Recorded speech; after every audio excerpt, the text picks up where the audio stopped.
L'idea del nostro piano è un'idea molto semplice, non è l'ufficio complicazioni e affari semplici, cioè abbiamo l'ABC, termometro, mascherina, distanza, guanti, non guanti, gel, insomma le disinfezione,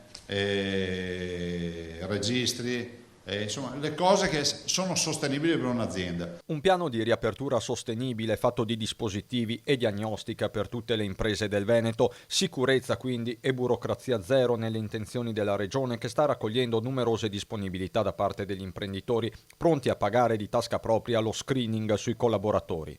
Devo dire che gli imprenditori sono assolutamente eccezionali, perché qui chiamano tutti imprenditori che si mettono a disposizione e chiedono, e questo l'ho fatto in un sondaggio, vedrete che trovate il riscontro, tutti sono disponibili a pagare i test se potessero averli per i loro lavoratori. Resta da capire quale sarà la tabella di marcia del governo. La deadline resta il 4 maggio, ma alcune attività potrebbero riaprire prima, dalla moda all'auto, questo stando anche alle voci che arrivano da Roma. Se da un lato Zaia ribadisce come la competenza sia dell'esecutivo nazionale, dall'altro spera in un'accelerazione dei tempi. Dipendesse da me, aprirei tutto con gradualità e responsabilità. Un piano specifico è in corso di elaborazione per il comparto turistico veneto. In maniera tale che anche lì si possa venire fuori una proposta che sia sostenibile, che non sia quella dei box in plexiglass, che veramente non esiste. Non esiste, manca solo chi mette il sagome di Osei sui cosi e dopo siamo a posto. Scenari impietosi a parte, il governatore resta fiducioso anche guardando al mercato tedesco, forse la stagione non è del tutto persa. Io resto fiducioso del fatto